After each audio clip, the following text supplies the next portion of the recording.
Good morning, folks. How is everybody doing? Oops, I turned that off. All right. Happy Saturday, everybody. Good morning. We're going to get started here in just a second. I'm going to let a few other people in to the webinar. Hope you're having a great beginning of your holiday weekend.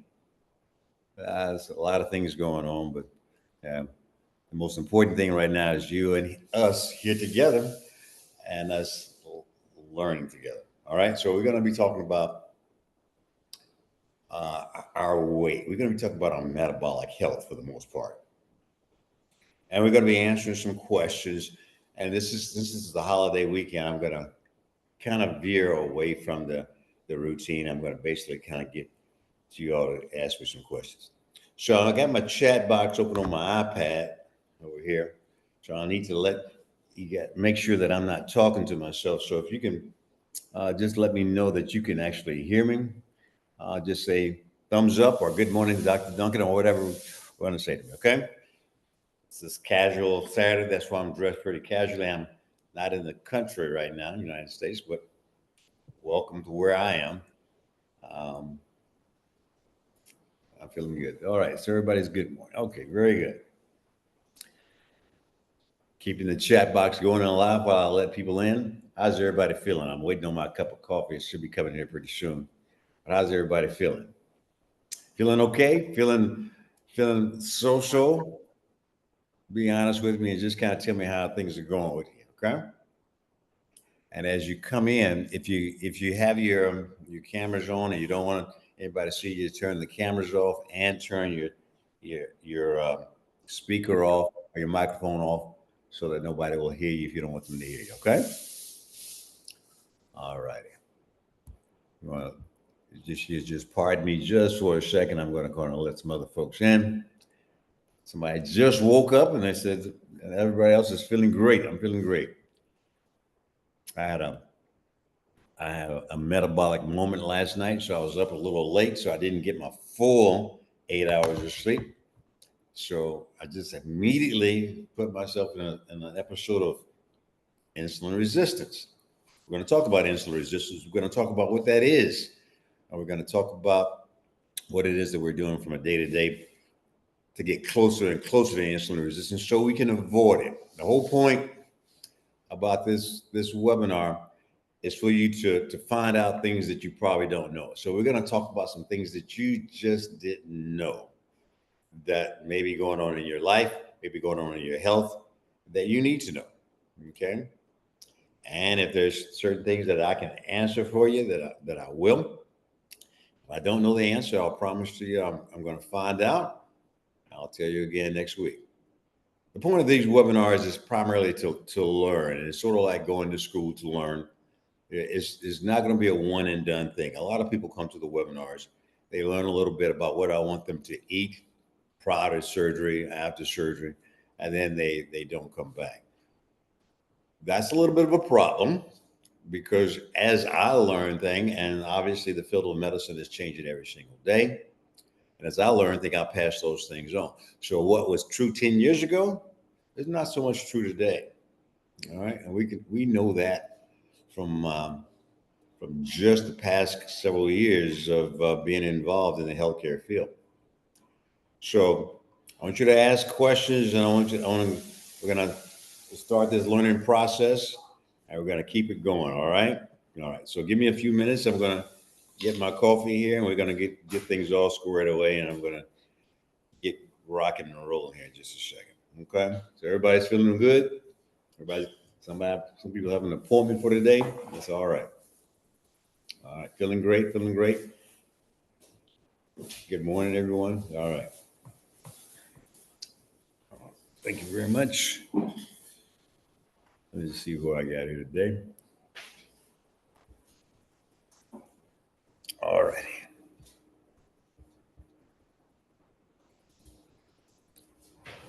All right. First of all, let me ask you. There are some people that had questions from last time who may be here today.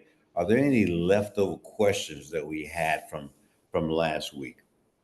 Um, we talked about a few things. A few things are are very, very interesting. I think the things that I want you to learn today are things related to your metabolic stability. Um, yeah, sure, we're going to be talking about weight loss. We're going to be talking about weight loss in the form of getting healthier. And I want you to kind of get away from, number one, that term weight loss, because we're not interested in weight loss. We're interested in one thing and one thing only, and that's fat loss. All right. So I want you to be concentrated on, okay, fine. Have you lost weight? And if you lost weight, we're going to kind of turn it around a little bit and say, okay, fine. Do you know what kind of weight that you've lost? Because I want to begin the session by saying, okay, fine, we need to get away from this idea of weight loss, because everybody comes to me and says, Doc, I feel pretty good because I've lost 10 pounds. And then we put them on a particular type of scale or a DEXA scan, and they've lost 6 pounds of muscle. And that means that I failed, because if, again, you've lost 6 pounds out of 10 of muscle, 60% muscle mass loss, then I failed miserably, unfortunately. And so that's what these sessions are about. So I can kind of get back in the good graces of the people that I failed. All right. And I've been doing this for 8 years. And so as we continue to do it, we're going to continue to get better and better at this. All right. All right. I'm going to look at the chat box every now and then. So when you see me veering off, looking off to my left on your screen, I'm looking at the chat box to see if anybody has any questions. Okay. I think we got enough people here to start. So I'm going to go ahead and share my slides. But again, this is just a preface to say, okay, fine. We're interested in fat loss. Fat loss is basically something that, we're thinking about, that's something that just happens with weight loss, but it's not. Fat loss has to be something that you intentionally do. And when we're losing weight, we're not intentionally focused on fat. We're intentionally focused on losing weight. We get on that scale every morning and we say, okay, fine. Yeah, I've lost some weight. And that's a good thing. Not so fast. Not so fast. Losing weight the majority of the time, unfortunately, the majority of the time, if you're not in the know, you're not losing fat. You're losing a combination of fat and muscle. So the whole point here is for us to be in the know. That's it. My favorite saying is, you don't know what you don't know. All right. So I'm going to start off, just one of the main things we're going to focus on today is me talking to you guys. So I want to find out what you guys do know as a baseline. All right. So I'm going to ask you some questions and you're going to respond to me by putting it in the chat. So get your little fingers ready. So let me ask you a question. How many grams of protein did you all get yesterday? How many grams of protein did you get yesterday? Put that in the chat box for me. Okay. That's question number one. We're going to continue to ask questions like this while I get my cup of coffee. And I'm going to be a little slow today because I want you all to participate. So I'm going to wait for you all. So somebody said, I got a 10-gram protein bar. All right. Somebody got 80 grams. Great. Great. Everybody tell me. I got a lot of people on here this morning, which is surprising because it's a holiday weekend. Usually on holidays, I get fewer people that show up. But I'm glad you did, because we're going to learn something today. We're going to learn something great today. So how many grams of protein did you get? I got about 90. I got 100. Very good.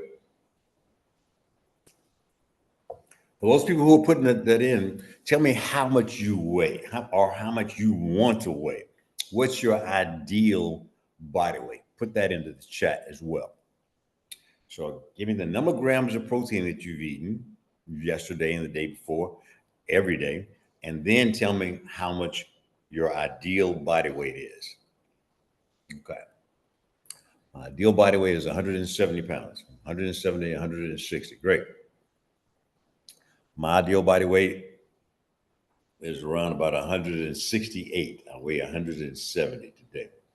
All right. All right. Very good. Great answers. All right. So as we go through this, I'm gonna give you some tidbits, some things that you probably didn't know, and we got to get to the meat of the substance. So continue to put in what you took in yesterday, and then for those who weigh about 100 plus pounds, they're ideal body weight. Those of you all, how many grams of protein do you think you're supposed to get in? And while I do that, while I look for those answers, I'm going to begin to share my slides. Okay, click that little thing and make sure I don't have any technological problems here. And I'm going to bring up the PowerPoint presentation. All right. So let's see if I can put it into slide mode. It says the science of weight regain following bariatric surgery. So we're going to be talking about other things other than bariatric surgery, just how I want you as a baseline to get healthy. And so it doesn't matter whether you have bariatric surgery or not. It doesn't matter whether you're on the GLP-1 drugs. It doesn't matter whether you're just on a diet and you're just restricting calories. The thing that I want to show you today is how you're going to do it, and you're going to and continue to do it the right way. That's all we're going to be talking about today, because there's so many of us out there that are doing it not the quite right way, and we're suffering from it. We're suffering from it long term, and the suffering comes from the fact that we learn too little, too late, and then at some point in time, some other things happen to us. Now, I hate to be the bearer of bad news and the bearer of gloom and doom, especially on a holiday weekend. But somebody's got to do it, because we kind of go merrily along thinking, I only get this many grams of protein. It's not that important. Yeah. I got high blood pressure. I got diabetes. It ain't that big of a deal. I take my medicine every day. I'm good. And you're not. And I can tell you, I got a friend in the intensive care unit right now at Northside Hospital. Just found out yesterday that he had an aortic dissection, 50 years old. Had an aortic dissection from high blood pressure. Aortic dissection, and now he had a stroke because of the aortic dissection. Means that his intima, the inside line of his aorta, the whole blood supply to your body, kind of separated. The pressure separated those layers, and so he was not getting any blood supply to his brain. It's kind of devastating news for me yesterday. And basically, but this is somebody that I've been talking to for years. And it makes me feel bad, because it feels like, okay, fine, I failed. I failed at really, really making an impression on somebody on what they need to do in order to change their lives. Unfortunately, because I'm in this field, I have too many stories like that. But what he would commonly say to Doc, you got to, everybody, just like the politician the other day says, everybody's got to die sometime. That's not the point, because he's not going to die right away. He's on life support. Somebody's got to take care of him. He may get out of the hospital and he may be in a nursing home for years. He may not. So the point being is, somebody is going to be suffering.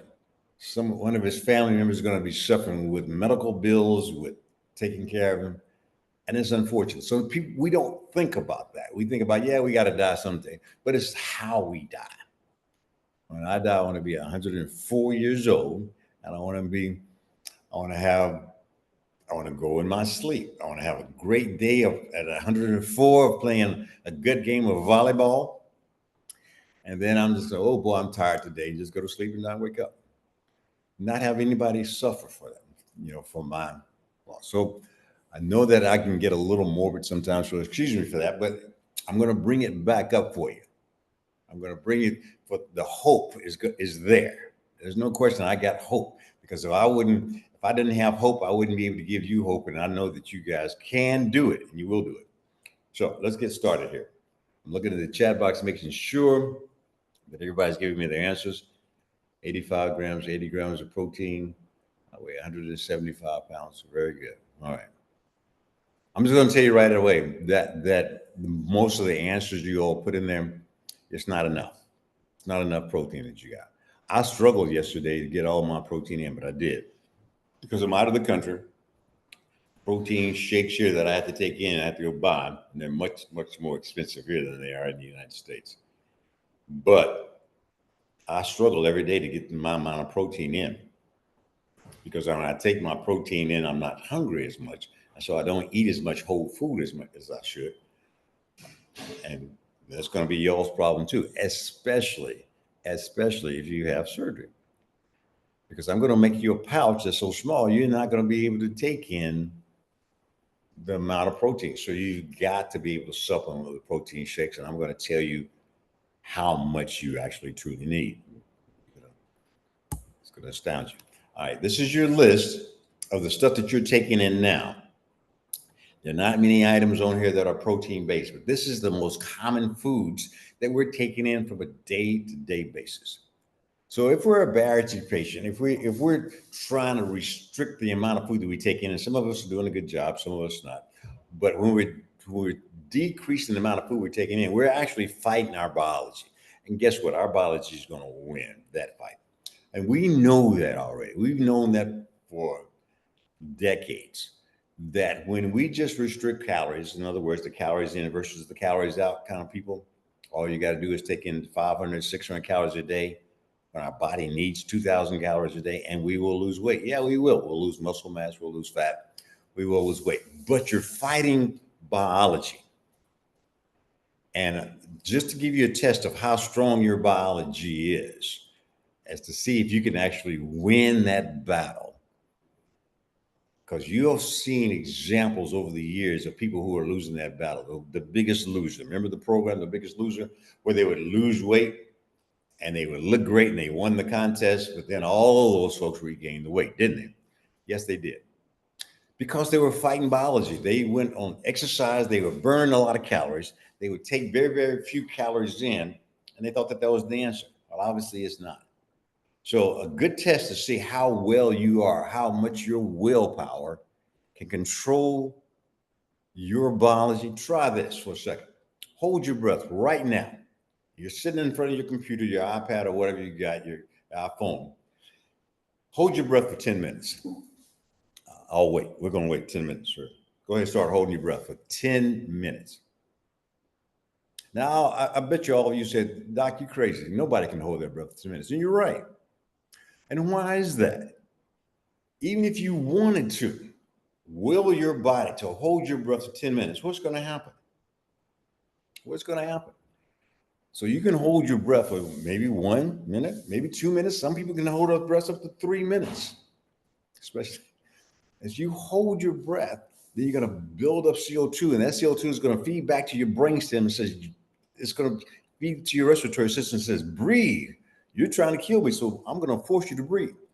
So the people who practice that willpower for several minutes, if they're able to hold for 3 minutes or 4 minutes, what's going to happen to them? The body's going to take over. How is it going to take over? They're going to pass out. The body's going to say, I'm not going to let you kill me, so I'm going to take away your consciousness. And when the body says, I'm going to black you out, and it blacks you out, then you automatically start breathing again. You have no control over it. Zero control over it. Your biology is much, much, much more powerful than your willpower. There's no question about it. So when we try to trick our biology, when we try to outdo biology, we will fail. We will fail. So that's just an example. Ask anybody to try to hold their breath or anything that your biology controls. And your body will cause you to black out before it'll let you hold your breath for 10 minutes. Okay? Hope that makes sense. All right. Look at these things on this list right now. These are the things that we're taking, and none of these things do we need in our diet. But this is what our meals consist of, especially in places like the food deserts. A lot of people live on these foods every single day. So when you start taking these foods in, you're taking in calories, empty calories, but you're taking in calories. And so you have a limited capacity to take in certain of these things. So when you take in these things, you're going to decrease taking in something else. All right, so let's be honest here. I want you to tell me which foods are your kryptonite, which ones that you have to have in at least once a day, once a week, once every other week. And I'm going to tell you my kryptonite was number 5, the pastries and the baked goods, the cakes, the donuts, the muffins. Couldn't do without it for longer than the week. And if I was in a food desert, if they didn't have it, I may be able to get away with 2 weeks of it. But it was just one of those things that just made me feel good. It caused the dopamine release, and it just makes you feel good, put a smile on your face. Even sometimes when I just go down the aisle at Publix, I'll look at that cheesecake and I'll just put a smile on my face, right? Because you remember the dopamine release that you got, right? All right, so the chat box is open. I want you to put in there, what's your weakness? Bread used to be a weakness, but it's no longer it's no longer a problem with me anymore. Most of these things I avoid, and it's easier now for me to avoid them than it ever was. And I'm going to show you how we do it. Okay. All right. So let's see. White rice. Yeah. My mother-in-law, if I talk about her about eating white rice, she pretty much try to kill me. But yeah, white rice is a bad one. All right. Rice in general. Black rice, not so bad. Brown rice, a little bit less bad. All right. Pasta. I had a call the other day with a good friend of mine, who I did the bariatric surgery on, probably around about 10 years ago. Good friend of mine, but his weakness was pasta. So he's regained all the weight back. So he's coming back primarily. Maybe he's here today, coming back primarily to reset that metabolism. So all of these foods, what do all these foods have in common? They're very, very good foods as far as dopamine release, and they're made that way. The food industry makes them that way because they make money for them. But they have no nutritional value. They're refined carbohydrates and seed oils. We're going to talk about both of those things. But most things that are refined carbohydrates have seed oils in it, and vice versa. So there's a tremendous amount of overlap. Everything in this list probably has both in it. Okay. And I'm going to tell you what they're doing to your metabolism and what we can do about it. All right. So I'm going to tell you some bad news first as far as what these things are doing to your metabolism. But then the good news is that towards the end of this, I'm going to say what we're going to do about it and the foods that we're going to take in to replace these foods. Okay. So we got pasta, we got fried fish. All right. Ice cream and chicken and white rice and flavored yogurts. Pasta again, and 5 and 8. Number 5 is my weakness. What is number 8? Processed snacks, chips, pretzels, and crackers. Yeah, yeah. So again, I know y'all. I know I'm here to teach you guys, but I'm just trying to figure out what you guys already know.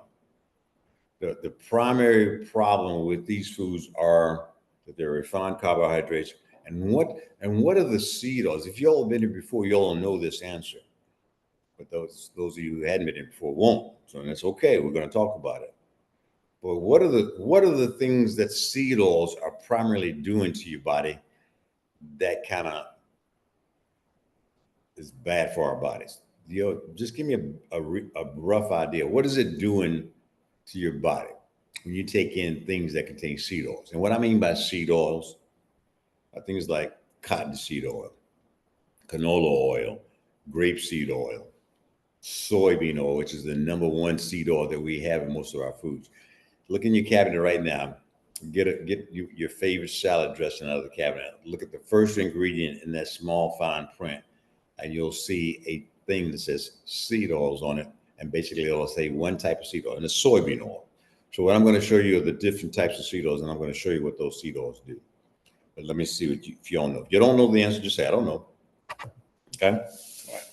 So we got bread, which is a culprit. It's got soda. We got one of my friends who basically had to have a Diet Coke every single day. And before Diet Coke, it was regular Coke. White rice. We got sugared breakfast cereals. We got pasta, pastries, and baked goods. So all 20 of these categories we're taking in. And when we take these things in, we kind of get temporarily full, right? So that makes it very, very difficult for us to take the whole foods in. The whole foods are the things that actually give us the antioxidants. They give us the protein, the fiber, and the healthy fats. We've got to take those things in. I'm just going to give you the answer right off the bat. We've got to take those things in order for our bodies to function well. When we take these things in, they're substituting for the things that we should be taking in. So when we take in the chips pretty much handle our hunger for a while. We got to take in more chips, and then the next time we get hungry, we're going to eat a hot dog with it. And then the next time we get it, we're going to find something around the house that is not going to be nutritionally filling. And that's the problem we're going to be running into for all of our lives unless we change something. Okay? All right. Let me just continue to go on here. Let me see. Fried fish. All right. I'm just going to kind of give you a little anatomy lesson as far as bariatric surgery. What are we doing with bariatric surgery? There are the reasons that bariatric surgery works versus just a diet alone versus any drugs, anything, because it has two mechanisms of function. And the two mechanisms we learned back in 1993. Okay, but when we started doing the gastric bypass, we learned about that second mechanism. It was an eye opener for us. And that opened up the whole arena for a new product to come out, the GLP-1 drugs. All right. So what we learned back in 1993, we started first doing these operations back in 1967. The gastric bypass was one of our first operations. And so what we thought was that we would do the gastric bypass and we'd make a little small pouch, and then we bypass a certain amount of the intestinal tract. That was sort of rerouting your plumbing. And we were bypassing that intestinal tract, thinking that we were causing malabsorption. So we were taking in the food, taking in small amounts, and then we'd want to malabsorb or not absorb the other foods that we were taking in. So it didn't matter how much we were taking in. We thought that it didn't get absorbed because we were bypassing the absorptive area of a certain amount of intestine. As it turns out, 10 years later, we figured out that that wasn't what we were doing. And what we were doing is two things. Number one, you see it here, reduce the stomach size.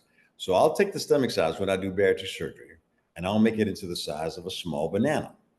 Well, what's the stomach size originally? Think of a 2-liter Coke bottle. Your stomach can get the size, almost the size of a 2-liter Coke bottle when it stretches and it's full. All right. So now think of, I take that stomach size and I can, for one operation, I'll take it into a very, very small little banana. That's called a sleeve gastrectomy. And then the second operation in gastric bypass, think of the size of a golf ball. I'll take that stomach, that 2-liter Coke bottle size stomach, and I'll make it into the size of a golf ball. All right. So what does that do? That reduces the amount of food that you can take in. That's the calorie deficit part. So you're taking in, your basal metabolic rate is around about 2,500, 3,000 calories per day. What does that mean? That means in order for your body to function, your brain to think, your liver to function, your kidneys to flow, your heart to beat, your muscles to move, you've got to have a certain amount of energy every single day. Our energy is our gas. Our energy is our electricity. We've got to have a certain amount of energy called calories, kilocalories. And that kilocalories is basically, we can't do without it. Our body has to have it. Our basal metabolic rate has to be satisfied every single day. So what happens is that if we decrease the amount of electricity we're giving our bodies, if our body needs 2,000 calories, it needs 2,000 calories to survive just that day. Else we don't survive. We don't breathe. We don't think. We don't move. We've got to have 2,000 calories. That's what the basal metabolic rate is. If I only gave you 500 calories, your body is going to find the other 1,500 calories. Now, in our situations, where does it find it from? It's easy. We have a storage bank. We have the storage bank called the fat, our fat storage, our visceral fat, our body fat, our subcutaneous fat. That's where our body puts stuff for a rainy day. So they can put us on an island somewhere and where it's pretty much starving, but our body will find all the fat that we have. And then once all the fat is gone, if we still don't take in any more than 500 calories a day, obviously our basal metabolic rate will decrease as our weight decreases. and our muscle mass decreases, it'll decrease from 2,000 calories to we may only need 1,000 calories a day with the decreased amount of weight, decreased size, decreased metabolism, right? So now we only have a 500 calorie deficit. Well, we still got a deficit. Even when we're starving, we still got a deficit. So what does the body do? It starts to eat the muscle. It starts to eat the protein from the bone. It starts until you starve to death, right? So we are intentionally making a calorie deficit because we want to get this storage of fat going, all right? So it makes sense. We make a calorie deficit because we have a storage of fat. We want to get it going. So we basically make a calorie deficit. So you're going to be able to take in 500 calories with a sleeve and with the gastric bypass. That's it. That's it. However, that's not the answer because that goes along with the Biggest Loser, right? We can do a calorie deficit, but the body's metabolism, the body's hormonal system takes over. We get hungry. We get hungry again. And so basically, when we're taking in 500 calories and our stomach can hold 2,000 calories, our ghrelin kicks in. Our ghrelin says, hey, you only gave me a little small portion of what I need today. So the ghrelin says, okay, you're hungry now. And you got to fight that hunger. You got to fight that hunger. All right. So the ghrelin says, okay, fine, I'm not doing a good enough job. So it then goes to your other systems and says, you got to eat. You got to eat. And so eventually you will eat. All right. So we got a backup system. Our backup system is that GLP-1. So we're making our own GLP-1, Doc? Yeah, we are. Our GLP-1 lives in our intestinal tract. It's in our small bowel, in our small intestine. We have these things called L cells. L cells produce GLP-1. What does GLP-1 stand for? Glucagon-like polypeptide 1. Not important that you remember the name. But it's the stuff that they're selling you for $1,000 a month. And you can get it now for $250 a month if you get the compounded version. Okay. But we're making our own. And so what I'm doing is going to activate our own. We're going to help you activate your own. And so that you don't have to take the artificial type. How do you activate your own? We're going to get into that. Well, so that what is GLP-1? What's so magical about GLP-1? It does three things. Number one, it basically, the nutrient delivers to the L cells in the small bowel, and GLP-1 increases satiety. That's the number one thing it does. Increases satiety. What does that mean? It makes you feel full on that 500 calories you got. So you need to take in 500 calories, but you got 2,000 calories, so you got a 1,500 calorie deficit.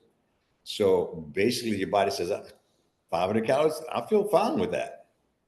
That's called increased satiety. Okay. Number two, it basically increases your metabolic rate, meaning that it increases that basal metabolic rate from 2,000 calories to 2,500 calories, meaning that now the deficit between 500 calories you're taking in and 2,500 calories that the GLP-1 has increased your metabolism to, now you got a 2,000 calorie deficit. Now you got to find 2,000 calories somewhere. We got it. We got it in our fat stores. Most of us who weigh over 200, 300 pounds, we got about 500,000 calories in our stores that we need to tap into. So two things that it does. Number one, it increases our satiety. It makes us feel full on smaller amounts, a good thing. Number two, it actually increases our metabolism. So we got to go find more of the fat, also a good thing. And number three, and most importantly to me, is that it decreases our pleasure pathway. It decreases our cravings. In other words, we no longer have the dopamine release when we eat a piece of bread. We no longer have the dopamine release when we eat some Doritos or pizza. You know that feeling that you get when you have that nice piece of pizza and it's nice and warm. You say, that's dopamine. That's dopamine. That's that pleasure we get. So GLP-1 blocks that. And so anybody who's tried the GLP-1 drugs knows that. They know that I don't get that pleasure out of eating anymore. Well, GLP-1, as a side note here, GLP-1 blocks the dopamine release entirely in the body. So it blocks the pleasure in our limbic system, our mesolimbic system. It blocks the dopamine release. So when you block your dopamine release, you don't have pleasure eating anymore. The problem is it's not super specific for food. You don't have pleasure in drinking either. So we use it for people who have alcoholism. So people who take the drug, they get and who are addicted to alcohol, basically we can cure that with GLP-1 drugs. Smoking, they no longer get the dopamine release from smoking. So it's not specific, but less. When we don't get specific, we also get increased pleasure from sex, don't we? It blocks that too. We also get increased dopamine release when we exercise. And so these are the bad effects of blocking dopamine release, is that we no longer get that enthusiasm, that motivation, and that pleasurable feeling after we exercise. So that's the bad thing. That's why we want to stay away from that GLP-1, that high level of shot that we're getting, which is 1,000 times more powerful than what we're making in our body. We'll talk about that in a second. So the three mechanisms of the basic mechanisms of GLP-1 is it increases our satiety, meaning we get full on smaller amounts of food. Number two, it increases our metabolism. And number three, it decreases our cravings. All good things. So you combine that with taking in less food by the calorie restriction, me making a smaller stomach, it's a beautiful thing. You will lose the weight. So if that's the case, doctor, how do all these folks who've had this surgery regain their weight? Obviously, GLP-1 in the gut, in the L cells in the gut can be turned off. It can be turned off. How's it turned off? For that same list of foods that I just gave you. Those foods with the seed oils, they make byproducts. Those byproducts are 4-hydroxynonenols. Those nonenols turn off your mitochondria and as well as turn off your L cells. They turn off your L cells. So you get the exact opposite of these three things. You no longer get full on smaller amounts of food.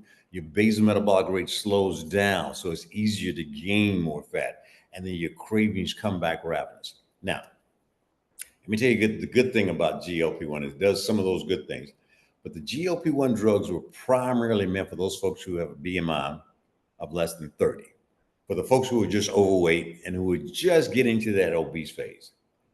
So they've done studies on that, the Surmont trial and the step 1, step 2, step 3 trials basically showed that the GLP-1 drugs are most effective in the people who are overweight. So if you got 30, 40 pounds to lose, you'll probably do good with GLP-1 drugs.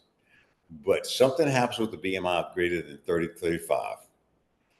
Those folks will almost always, when they take those drugs and they stop those drugs, almost 100% of those people will regain their weight. Not so much in the people who are less than a BMI of 30. BMI of 30, 60% of those people, or 70%, will keep the weight off. So when you see the movie stars like Oprah Winfrey and all that, they're overweight, sure, but the numbers are good for them because they just got a few pounds to lose. They got 40 pounds to lose, 50 pounds to lose. They'll lose it and they'll keep it all. Especially Oprah, because she's got a personal chef and she's got a personal trainer right there watching her and a psychologist right there with her. You all don't have that. We don't have that. But the thing is that it works best for them. When it gets to the people who are in our category, who are really, really metabolically resistant, it works. We'll lose 40 pounds, 50 pounds. Some people lose 60 pounds. The problem is what we're losing. We're losing weight. We're losing 40% of that is muscle mass. And when you lose muscle mass, you're losing your metabolic engine. So the bottom line here is, I'm going to be saying this over and over again, is that the drugs don't work for us long term. The drugs will not work for us long term. And we don't know what the long-term side effects are. Okay. So we got to be cautious of those things. Okay. So that's what happens during bariatric surgery. This is the Roux-en-Y gastric bypass. You can see here, I'm making a little small pouch the size of a golf ball. There's the other liter and a half of stomach that was left behind. And we're basically bringing up this part of the small bowel. This part of the small bowels is where the L cells live. All right. So this is the intestine. These little yellow dots are the L cells. The L cells make glucagon-like polypeptide 1. They make it. Where they get it from? They get it from our microbiome, which is another thing, the reason we need to eat fiber. But that's another lecture. You're going to be taking in fiber that are going to make these things healthier. These L cells make GLP-1. The GLP-1 is generated by the butyrate in our colon, and that basically supplies these L cells with GLP-1. All right. I know it doesn't make sense now, but it will. So I'm going to take these L cells right here, and as you go down the small bowel, these yellow cells become more and more concentrated. So they're here in this part of the upper part of the small bowel. They're few and far between, but as you get closer and closer to your colon, you get a lot of them. You get a bigger concentration, a bigger density of them. And so if we can get certain types of foods down to that lower part of the small bowel, we can stimulate more GLP-1, and more GLP-1 is a good thing. So what do? We cut the bowel here, and we bring that high concentration of L cells up to the stomach. All right. But that's not the end of the story. It's because we got to stimulate these L cells with the right kind of foods. What do these L cells love? What do they love and what do they hate? They love only one category of food, and that's protein, fiber, and healthy fats. Protein, fiber, and healthy fats. Protein, fiber, and healthy fats. They love that. You take in the amount of protein you're supposed to take in every day. That was one of the reasons I asked you the question. And basically, you take in the amount of fiber, it accentuates the response. And then you take in the healthy fats, it even more accentuates the first, from different mechanisms, okay? The amount of fiber you got to take in is a certain amount. The amount of protein you got to take in is a certain amount. So when you do that, you keep the weight off, bar none, period, full stop. So if you ever want to know, in fact, if I have this procedure, will it work for me long term? Absolutely, it will. As long as you keep these little yellow lights turned on. But the one thing that'll turn them off, just like in an instant, is a bag of Doritos, cookies, crackers, bread, pasta, baked potato, macaroni and cheese. It'll turn it off in a second. Bad news, right? Yeah, it is. Because all those things aren't real food. Those things aren't real protein. They aren't real your fibers, insoluble and soluble fiber. They're not real healthy fats. Those things are just artificial food that's made to make you feel good and get dopamine release. All right. So the core of what everything I'm going to tell you is basically you can do anything you want to do as long as you eat the proper foods. And the cool thing about the proper foods is it's not difficult once you get into the habit. So this is the cool thing about the surgery, is that I control your diet after the surgery for the first 3 months, right? Because I said, look, listen, if you don't eat what I tell you to eat, you're gonna break your staples and you're gonna have complications. So I put the fear of God in you and basically say, oh, I don't want to have any complications. As long as you do what I tell you to do, you won't have complications, right? So basically, if I tell you to drink clear liquids for the first week, yes, that's what you're going to do because you don't want to break those staples, right? If I tell you, okay, fine, then we're going to go to full liquids, you're going to do that. In the third week, you're going to go to pureed food, you're going to do that. So for the first few months, I got control of your diet. And when I transition you from liquids to a regular diet, I'm going to transition you to those three things: protein, fiber, and healthy fat. All right. So what I'm doing is condition your body to take in those things. And as you begin to take in things, that your biology takes over. Because at that particular point in time, your GLP-1 goes up. What did I tell you GLP-1 does? The main thing that it does is it decreases your cravings. So no longer do you have cravings for that bread, that pasta, that cake. You no longer have cravings for that. You'll say, I can't believe I used to eat that stuff. All right. But then how we mess up is that we make a mistake and we say, okay, I'm just going to try a little bit of this pasta. This spaghetti looks good. I'm just going to try a bite. Let me just try a bite of this cheesecake. So I implore you not to go down that pathway.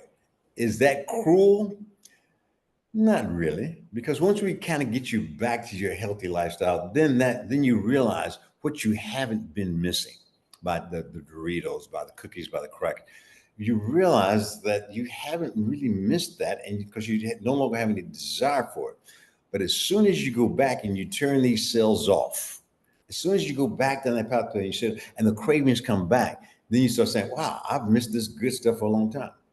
But you don't miss what you can't, what you don't have. But so basically, we're just trying to take you down the pathway of never missing it and stimulating your GLP-1 receptors in your bowel is a way to get your GLP-1 up so that you eat the right foods because that was the way it was meant to be. All right, let's continue on. So we talked about that and we talked about the sleeve. Sleeve does the same thing because when you have a liter and a half size stomach, food sits in your stomach for around about 6 to 8 hours before it pushes on through.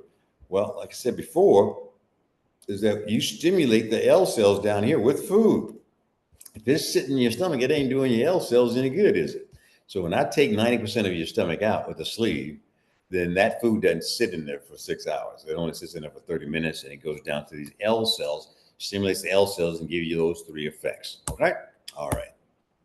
This is a duodenal ileostomy, sort of like a duodenal switch, which is a real powerful stimulator of the L cells because most of the L cells, the highest concentration of L cells in your body are in this part of the small bowel and this part of the colon.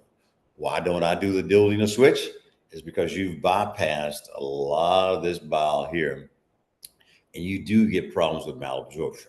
The one problem with doing the duodenal switch is that you lose about 5% more weight than you do with the gastric bypass, but you do it at the expense. You do it at the expense of your protein because most of your protein get absorbed in this portion of the small bowel.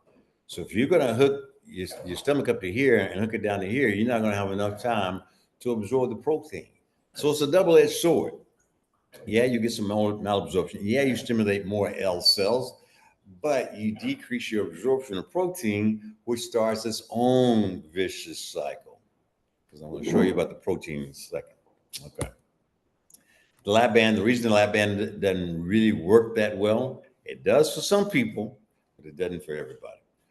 But it's only calories in versus calories out because you get the food that's here and it stretches that part of the stomach. It stretches your vagal fibers.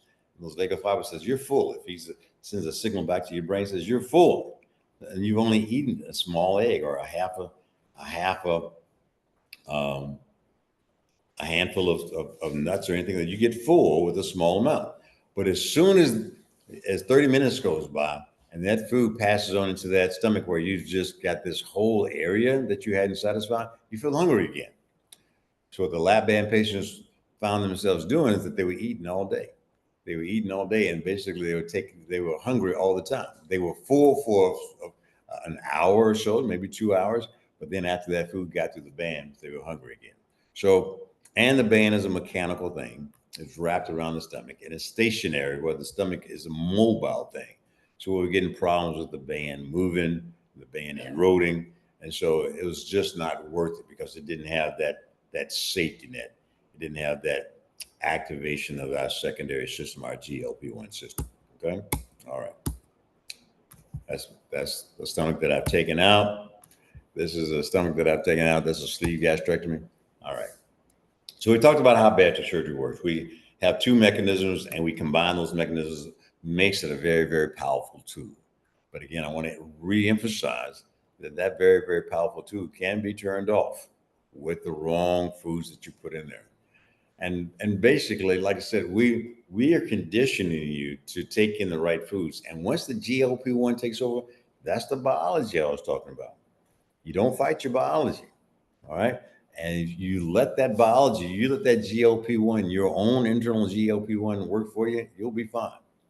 The problem is a lot of people will say, Doc, well, since you're talking about this GLP-1, why don't you just take the shot? Yeah. So the shot, what we normally secrete in our body as a response to food, protein, fiber, and healthy fat is around about 5 to 15 picograms per liter And so the picograms is one of the smallest units of secretion. When we're giving the drug, you remember when you get that drug, that you look on the side of the bottle and it says 2.4 milligrams. Well, a milligram is 1,000 times stronger than a picogram. And when you're taking 1,000 times stronger drug, you got to have some sort of side effects later on, right? So we've learned about those side effects. We learned about muscle loss. We've learned about paralysis of the bowel. We learned about those things. And they want you to take that drug the rest of your life. So the problem is GLP-1 drugs are, yeah, they're okay for short doses, short periods of time. But I am not a believer of GLP-1 drugs for the rest of your life. I'm not a believer of any drug for the rest of your life. We've got to get away from that mindset. Yep, I'm dependent upon GLP-1. I don't want you to become a slave to GLP-1. I don't want you to become a slave to any drug. All right. So for you to become dependent on GLP-1 is a non-starter. And so I want you to become dependent upon your own body's production of GLP-1. Once you do that, and you know how to stimulate your own GLP-1 and keep it on, then it's cool. And the reason that you want to stay away from these other drugs is 1,000 times the concentration of what your body makes. It means you're going to suppress your own. You're going to suppress your own GLP-1 your own GLP-1 production. And when you decrease your own GLP-1 production, when you stop the drug, and most people will stop the drug at some point in time, you will regain all the way back because your own GLP-1 capacity, no matter what you eat, if you eat protein, fiber, and healthy fats for 3 months afterwards, your own GLP-1 production takes 3 to 4 months in order for it to come back. In the meantime, you're gaining weight because you're eating more because your own GLP-1 production is very, very, very low. All right. Let's see. This is just several studies, just to kind of give you an idea that we have studied this stuff. We're just not taking this out of our head and just putting it on paper. But this is for normal people. When we secrete GLP-1 in normal insulin-sensitive people, this is what I'm telling you, that this is the amount of secretion that a normal person will secrete and when you're at a fasting level. So if I was to come in and measure your GLP-1, and if you were a normal person and you're insulin sensitive, you'd have 5 to 15 picomoles per liter, okay, in your blood. All right. If indeed, once you eat, then your GLP-1 goes up. And so you'd increase it to 20 to 60 picomoles per liter. Normal response.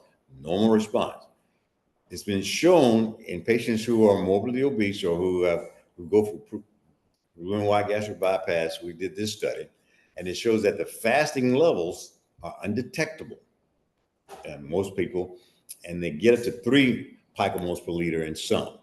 So this is what normal is, 5 to 15, but we can't find your levels when you're overweight or obese, all right? And then when you stimulate those folks by eating a meal, it only goes up to 2 to 5. Normal is 20 to 60. 2 to 5 is all we can do. So you're not going to get any of those benefits of GLP-1. But after surgery, so they did the study at 3 months after gastric bypass. Look at what the results become when you eat protein, fiber, and healthy fat. 3 months after surgery, is that your fasting levels are 10 to 15. You normalized it.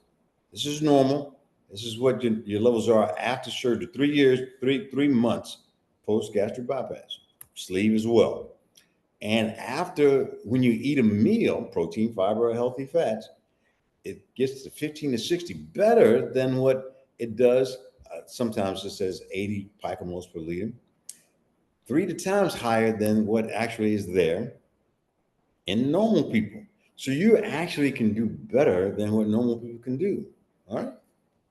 So that's your baseline. All right. And I can teach you how to do this even without the surgery.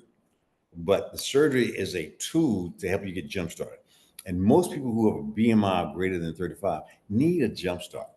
Because we've shown in many, many, many studies before that once you get beyond a BMI of 35, that you can do it, but with diet restriction, but the weight comes back because you're fighting biology. But everybody do it? No, 90% of the people will regain the weight. But if you really, really stick with what I say, you can do it without the surgery. I'm not necessarily one to operate on everybody. I can show you how to do it without the surgery, but you have a much higher chance of success once I give you that tool and use that tool. Okay. This just shows you more of the studies that we're talking about. The reason I tell you the fiber, people say, why do I eat fiber? All right. I'm going to start asking questions with you guys now. All right. So how many grams of fiber did y'all get yesterday? Y'all told me how many grams of protein you got in yesterday. So I'm going to ask the chat box is open now. All right. All right. So somebody asked some questions. What happens to the stomach piece that is also cut off? The people, when I do the sleeve gastrectomy, that piece of stomach goes to the pathologist. So that's gone. But if you have the gastric bypass, we leave that part of the stomach behind. That stomach still has blood supply, but it's just empty. It still secretes acid, and its acid goes down in the intestinal tract. So I go back to I'll show you. So the gastric bypass, show you a better picture if I can. Here you go. I'll go back. This part of the stomach still secretes acid, but it's still in continuity with the rest of the intestinal tract, and it eventually meets the other part of the small bowel. So it obviously, because it has no stimulation, it produces less acid, but you still have it connected to, this is where your gallbladder comes in, and you secrete your bile, and this is where your pancreas comes in, all right? With the sleeve gastrectomy, everything is still in continuity. We just basically taken out most of that stomach. Your food comes down here, it goes into this small pouch here. Again, your pancreatic juices come in here, your bowel juices come in here. Your bowel juices are what we depend upon. When you eat healthy fats, you secrete a lot of bile, B-I-L-E. That's the stuff that washes your food and takes it down your intestinal tract to eat it absorb. But when the more fiber you eat, it takes that bile towards your colon. I'm going to get really biochemical here, and you may not understand this. But the reason we want you to eat healthy fats and the reason we want you to eat fiber is primarily because you get more delivery of what's called primary bile acids to your colon, where the greatest concentration of those L cells are. When you get more bile to your colon, those primary bile acids, ketodeoxycholic acid and cholic acid, those turn into secondary bile acids. I know I'm getting a little deep here, but hang with me. Those secondary bile acids are one of the most strongest stimulants to stimulate the L cells in the colon to release GLP-1. That GLP-1 cells are just sitting there waiting for stimulation. And when you eat stuff that carries your fiber there and carries your bile there, you get really two strong stimulants to actually increase your GLP-1, which is what we want. So we're not just trying to tell you to eat protein, fiber, and healthy fats just to be telling you something. They have a specific purpose as far as activating your GLP-1. The fiber and the healthy fats are crucial to activate more GLP-1. The protein is the primary thing that activates GLP-1, but the fiber and the fiber and the healthy fats also increase the amount of GLP-1 stimulation you can get. That'll make sense a little bit. All right. So somebody took in 60-30 grams of protein, that fiber, no idea. I had 20 grams of fiber yesterday. Great. All right. So only 2 people answered that question. Does that mean that everybody else doesn't know the answer to that question? How many grams of fiber did you take in yesterday? So when I asked you the question, first of all, how many grams of protein did you take in? The people that if they don't know the answer, then the chances are you didn't take in enough. Same thing goes with the fiber. If you don't know how many grams of fiber you took in yesterday, chances are you didn't take in enough. The answer is for women, they need 25 grams of fiber every single day. Not just on Mondays and Wednesdays and Fridays, but every single day. All right. How many grams do men need? Men, because of our structure, we need 40 grams of fiber every single day. All right. So I'm going to get to what happens when you don't take that amount in. This is going to be the information that you didn't know. And this is going to be worth you staying around for a few more minutes. I'm going to wind it up here in just a few more minutes. But you're not taking in your fiber. You're not taking in the amount of protein. Something is suffering. And you're going to be surprised at what's suffering. Okay? All right. This is all what I teach other doctors, the bile and butyrate. This is what I was talking about, but I'm not going to take y'all back to biochemistry class. But the short chain fatty acids are our microbiome, our bacteria in our colon live for fiber. And they're an integral part of releasing GLP-1. So that several main things that release GLP-1, the bile and the butyrate. That's what I put here. The bile that released from your gallbladder as a result of healthy fats. The butyrate is the breakdown of what? Butyrate is breakdown of what? Anybody know? No, nobody knows, right? Well, butyrate is the breakdown of those things that the microbiome produces. So we got to keep our microbiome healthy.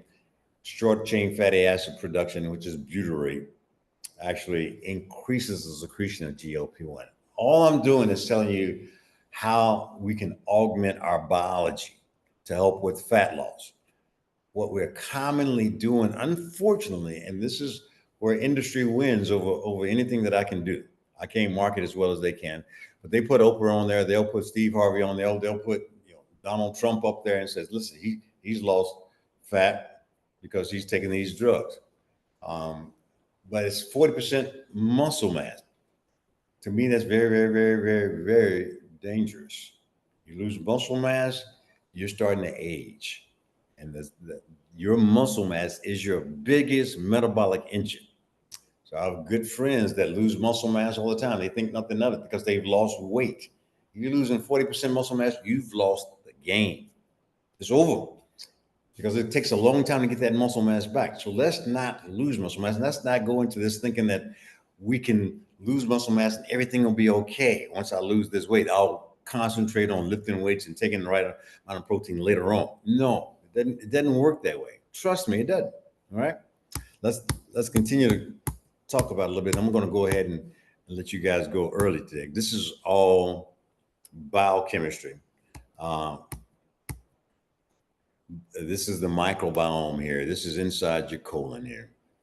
These little diverse bacteria are your buddies. We don't even think about our colon. We don't even think about our bacteria, but these things live on fiber. All right. And so people say they get 40 grams of fiber. How much protein do we need each day? Okay. We're going to talk about that. What if the gallbladder is removed? You're still producing the bile. You just don't have a place to conveniently store it. Your gallbladder is sort of like your appendix. You can do without it, but your body still functions quite well with it. All right, without it. All right. So basically, what these things eat is fiber. Now, I'm just kind of curious. I always ask this question every weekend. What do y'all think the role of fiber is in your body? Just put it in the chat. Just give me a wild guess. What is fiber for? We've all been told all our lives what fiber is for, right?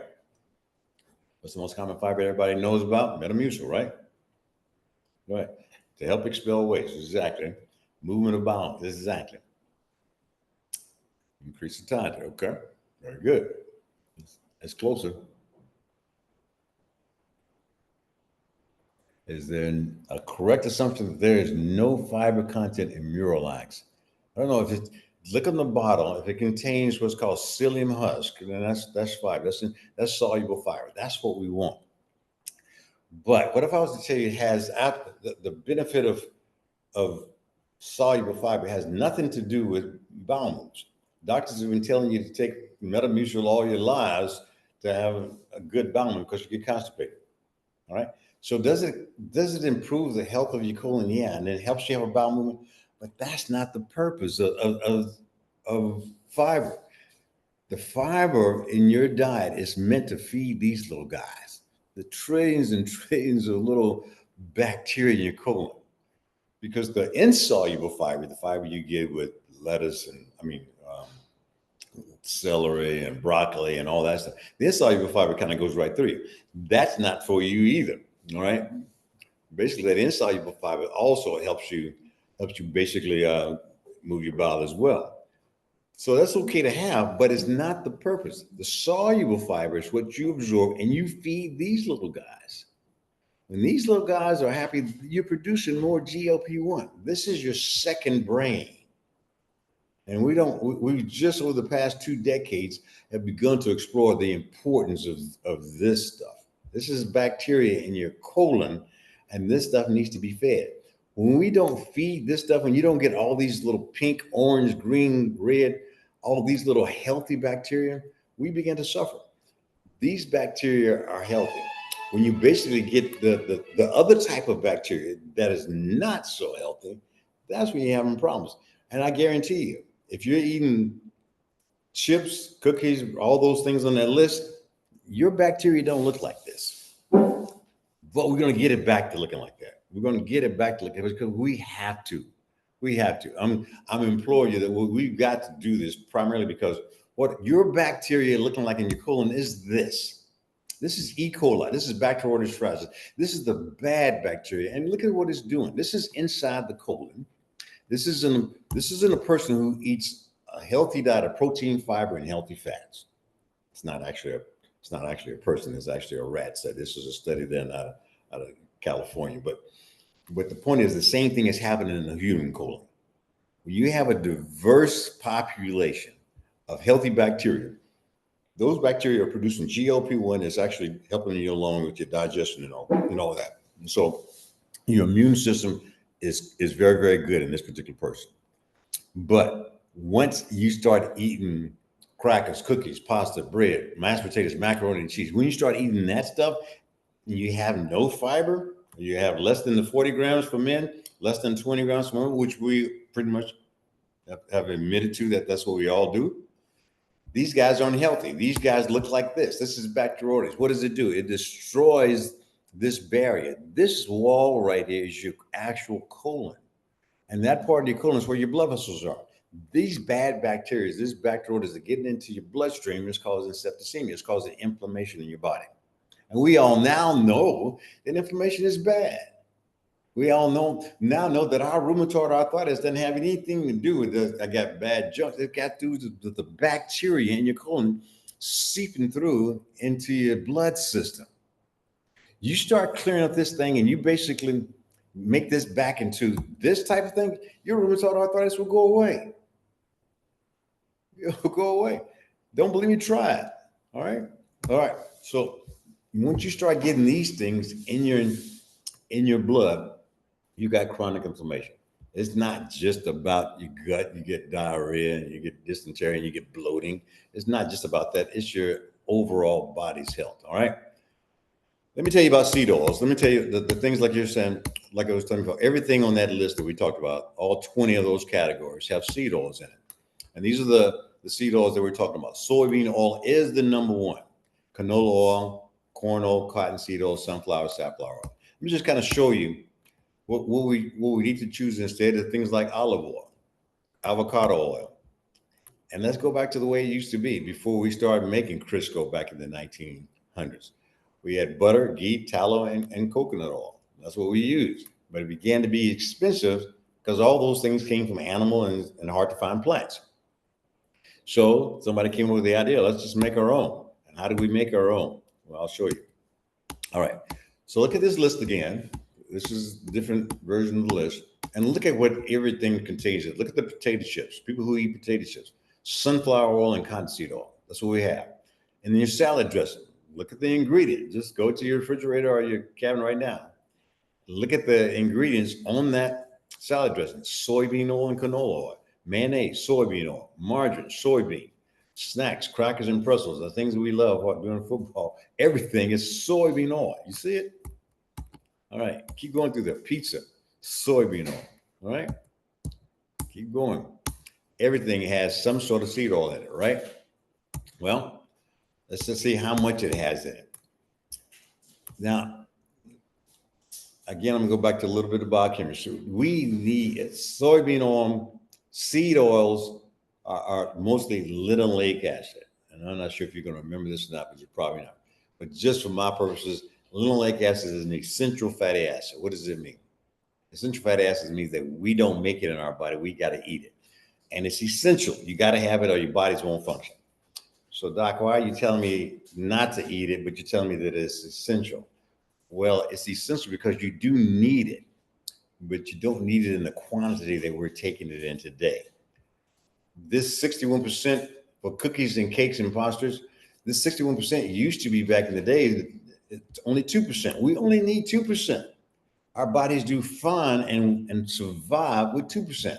When we get 61%, when we get more than we need to have with what we need, we're basically killing our bodies. And that's what this stuff is doing. So processed meats, such as sausages and hot dogs, 61% linoleic acid.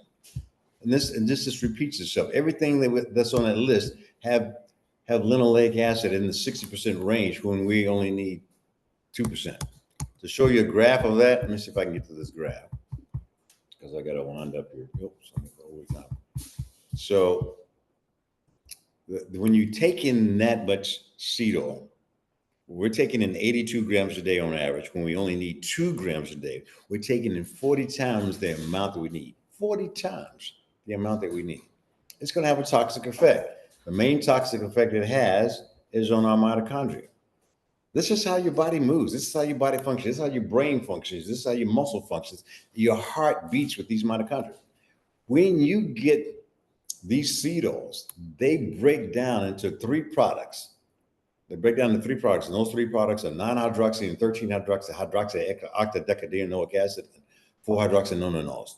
Obviously, I don't want you to remember that. I'm not going to be tested on it, but those are toxic items. Those make the mitochondria sick. You got sick mitochondria. What's the first symptom you're going to have? I'm tired. I don't feel like doing something today. I definitely don't feel like exercising. I don't feel the energy. That's the first sign that you got bad mitochondria. And we just kind of overlooked it. That, well, I didn't eat enough yesterday, or I just didn't get enough sleep. No, you got bad mitochondria. All right. So to show you where these things originally came from, all these seed oils basically came as a byproduct of these stacks and stacks. This is corn. And so we're taking all the corn off of it, and now we got all this stuff left over. And so they said, okay, fine, what are we going to do with all this? This is cotton seeds. And this back in the day when we used to pick cotton, and then we had all these left over. We take them to the mill, and we have these mountains of seeds left over. And we used to dump it. We used to burn it. We used to put it into the oceans and try to get rid of it, but it became too much. The landfills became too much. And somebody thought of the idea, what else can we do with it? Somebody thought of, okay, fine, let's make something out of it. So the first use of these extra seeds was, let's make it into some products. So we made it into soaps. So before the food use, seed oils were primarily used for making ivory soap. Remember ivory soap?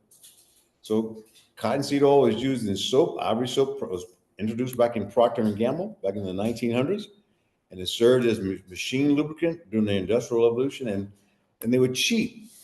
So somebody actually back in 1907 says, I wonder, can we eat that stuff? And that's when Crisco came about. When they began to patent the idea of hydrogenation, you can hydrogenate it. And they said, listen, it's difficult for us to get the lard, the tallow, the butter, and the ghee, because those involve us sacrificing the animals, and the animals take a long time to raise and all that. So basically, it's costing us a lot of money to get this butter. It's costing us a lot of money to get this tallow and this lard. Can we make it easier to get? And so we said, let's try this stuff that we're throwing away. So somebody figured out a way to hydrogenate those seeds and basically make Crisco. And that's where Crisco came in. So what we're doing is essentially taking a can of WD-40 and we're using it now to cook with. Would you do that today? Would you take a true can of WD-40, spray it in your skillet, and put eggs on it? That's essentially what we're doing with these seed oils. So anyway, you kind of get my drift. Seed oils are bad, and we need to begin to take them out. So I'm going to show you now on the rest of these slides, the 10 minutes that I have left, to show you what we're doing. basically our consumption today is 82 grams. Back before 1911, it was only 2 grams a day. So we've increased the consumption by 40 times. All right. So we don't need as much seed, or we do need it. So here it is back in the 1900s when it was only 2 grams a day, and 145 years later we get at 80 grams a day. And as a result of that, we're suffering from it with diseased mitochondria and decreased GLP-1 and the disease of obesity. Okay, this is all the stuff that I taught a bunch of doctors in general. Um, so this is how much we need. How much fiber do we need a day? We need 25 to 40 grams. When you don't get it, what happens?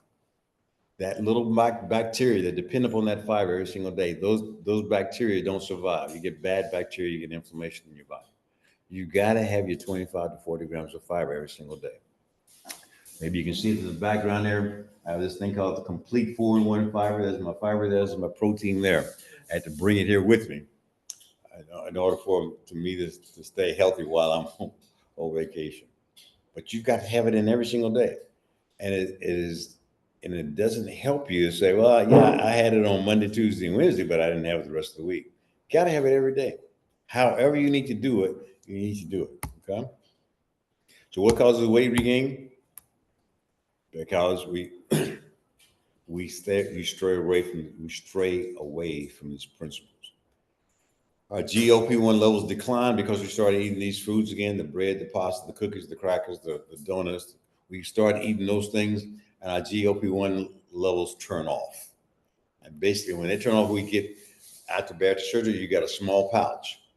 But if you start getting those cravings again, you're going to eat more. When you eat more, that tissue that I built your little small golf ball sized pouch of, that tissue is not made of steel. It's not made of metal. It stretches. You start eating more, it's going to stretch more. And so eventually your stomach is going to be the size that it once was. And you're going to continue your cravings. You're going to continue to eat more. You're going to regain all the weight. All you did was just basically, I just had a little bit, doctor. I just had a little bit of that bread. It was good. But you started down a very, very slippery slope. Okay.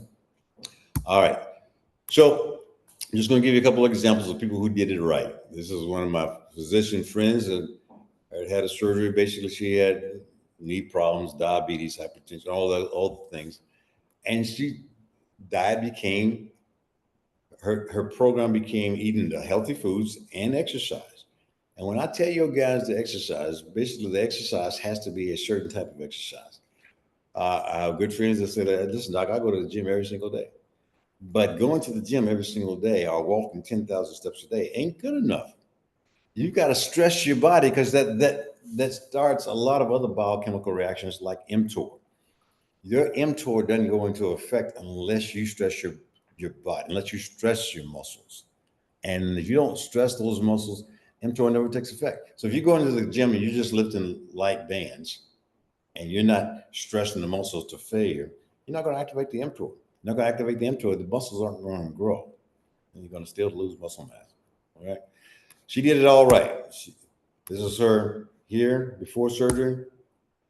She won some sort of medal. I said, what was that all about? And this is what she looks like today. And basically, that's some protein, fiber, and healthy fats, and paying attention to the muscle mass to where you're not losing the muscle mass. Because once you start losing muscle mass, you start losing your metabolic engine. You start losing your metabolic engine, is again another slippery slope. So life is about a bunch of vicious cycles and a bunch of slippery slopes. And once we begin one of those things, it's hard to get out of that cycle. It's very, very hard. So the point being is I want you to try not to get into it. So take these 20 foods, these 20 categories of food, and let's find ways to stop taking them in. Next time we'll talk about the methods that I want to use to help you stop taking them in, because we're going to do what's called a metabolic reset. The things that make your body feel good when you take these foods in, we're going to deactivate that, desensitize it. And there's a very, very good method that's been very, very well studied and very well written about that allows us to do that. But I want you to try to begin doing these things right here. I want you to try to start eating the real foods. And this is the protein, the fiber, and the healthy fats. Because everybody says, Doc, that kind of sounds like a boring meal to me. Look at the foods that we're talking about. You want you to stop eating 3 meals a day. You're going to only eat 2 meals a day. And the foods that we don't eat are things like this for brunch and dinner. Okay. So for brunch, you're going to have a vegetable omelet. And then for dinner, you're going to have smoked salmon with avocado. Is that boring? If it is, let me know. We'll try to spice it up a little bit. But every single day, you're going to have something that's, to me, is not boring anymore. And once you get that protein and fiber and you activate your GLP-1, the bread, the toast, the pancakes, the waffles, the Cheerios, all that stuff, the cravings for that stuff just goes away. All right. So all that basically goes away. All right. So, I mean, turkey sausage, and then and broccoli sprouts for your brunch, and then teriyaki chicken and vegetables in the evening. That to me is not that boring. And again, it's because my GLP-1 is turned on, and maybe that's the ways I think about that. Because I find that most of the people who think this is boring, the GLP-1 is turned off. Their cravings are turned on. And so yeah, you're going to think about it a little bit differently than that. But this food to me looks great. This food to me on day 6, 7, 8, 9, and I got a book coming out that's going to tell you about a 30-day, and you get a 30-day plan, and basically you follow that plan for 30 days. Then you just alternate it, all right? But just look, you get bacon and eggs, fried eggs and mushrooms for brunch, peach and thyme pork chops. To me, that's delicious food. And so I don't have any cravings for the bread. I don't have any cravings for the pasta. I don't have any cravings for the pizza or the crackers or anything of that sort, because my GLP-1 is turned on. And this is what we're going to do in order to turn yours on as well. We're going to basically start moving towards these foods. For right now, yeah, you're going to have a little bit of willpower to stay away from the other foods. But once you begin down that road of taking these foods in and eliminating the other foods on that list, then your biology takes over. So then when your GLP-1 turns back on, this won't be difficult at all. But you got to start. You got to start somewhere. Let's start now, okay? All right, so this is the thing about muscle mass. This is what I want to tell you about muscle mass. And this is what, when we talk about the amount of protein you're supposed to take in every single day, you got to take in around about, if you're working out, which you should be, resistance training, you got to take in around about 0.75 to 1 pound, 1 gram per pound, right? So I'm weighing 165 pounds. Theoretically, I'm supposed to be taking in 140 to 160 grams of protein, right? Am I getting it in? Absolutely. I'll do whatever I have to do in order to get it in. Why? Well, everybody thought that taking in protein was basically just to kind of build our muscle. That is so far from the truth that it's not even funny, because the last place that protein goes to that you're taking in is to your muscle. But when your body needs it for the other functions that we're going to talk about, it's the first place that it takes it from, right? So where does the protein that you take in every day go? Well, look at here. This is basically, it goes to your enzymes first. You got trillions of enzymes to make things happen, all right? For instance, the lipase, the amylase, all the things in the stomach that help you break down foods are enzymes. They require protein. The hormones, your thyroid hormone, all the hormones throughout the body require protein. Your dopamine requires tryptophan and tyrosine. That requires protein. Those are amino acids. Everything that you think that the protein is going to, it's not. The protein is not going to your muscles. It's going to these things first. So your enzymes, your hormones, your neurotransmitters, your acetylcholine that makes one nerve fiber communicate with the other nerve fiber is basically protein based. Your immune system, how you fought off COVID, is basically a protein. Your repair of your organs when you injure something is basically protein. All right. So these are the systems: enzymes, hormones, neurotransmitters, immune system, your organ repair system, your blood proteins, and your skin, your hair, and nails, and then your muscle maintenance, your muscle growth. I'll give you an example. All right. So my target, this is me. My target is 160 grams per day because of my weight, right?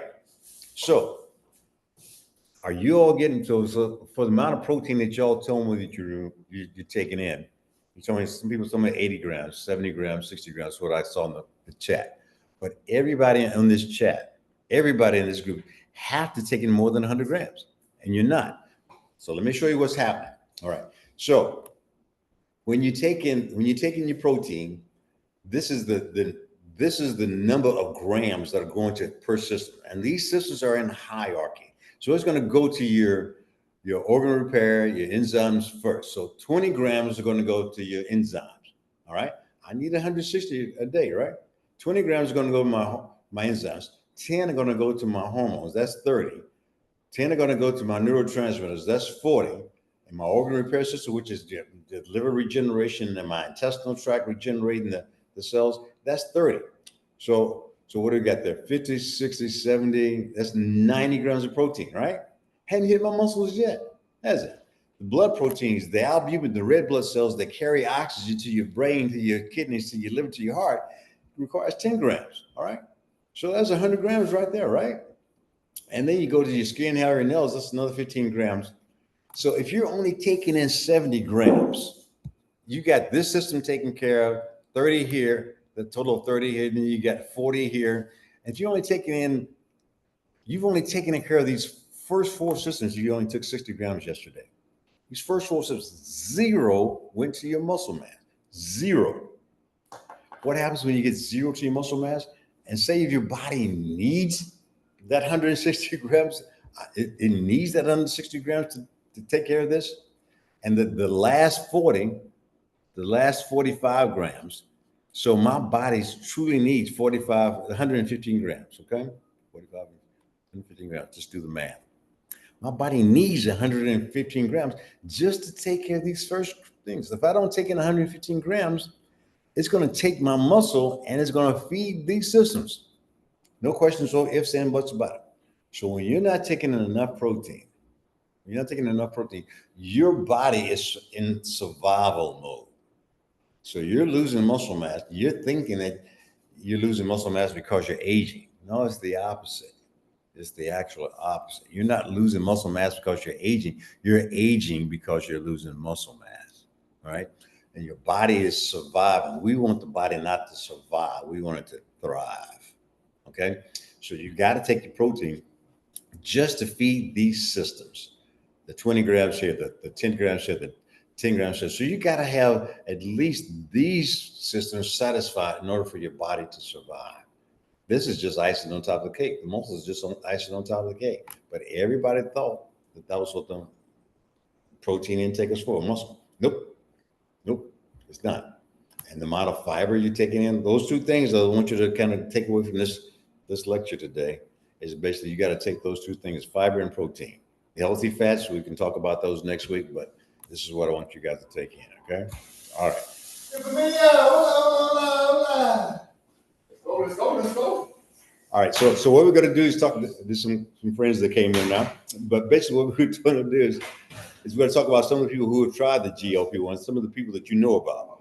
This is Sharon Osborne. You guys remember the Osborne? So she took the drug and she lost muscle mass. She lost muscle mass. This guy, Tracy Morgan, lost muscle mass. All right, so all these people are losing muscle mass, and basically they're now realizing. So, but there are a lot more people out there that are losing the muscle mass that they're just not telling you about. Okay, so this is the issues that I wanted to kind of get you all away from thinking about. Let's just do the quick fix. Let's just take the drugs. Let's get back to the real thing of eating foods. Okay, all right.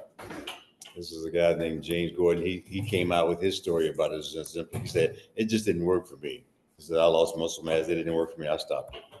So anyway, that's pretty much it for the day. I'm going to go ahead and let you guys go. Get back to your celebration because my friends came in here and they're obviously celebrating. I don't know. Yeah, you know it. My birthday. This is this guy's birthday. Let me go ahead and stop sharing my slides. And so what happens is that I'll go ahead and see you guys again next week. And if I didn't answer any questions for you today, we'll go ahead and answer the questions for you next week. But I'm going to have some more tidbits for you next week, that things you just didn't know. So hope to see you back again next week. Okay. All right. You guys have a great weekend and have a great holiday weekend and stay safe. Okay. Take care. Bye bye. Let me see if I can turn this off.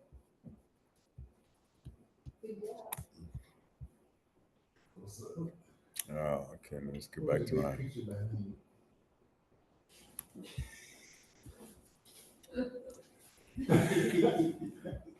Time to celebrate. Yes, It's not.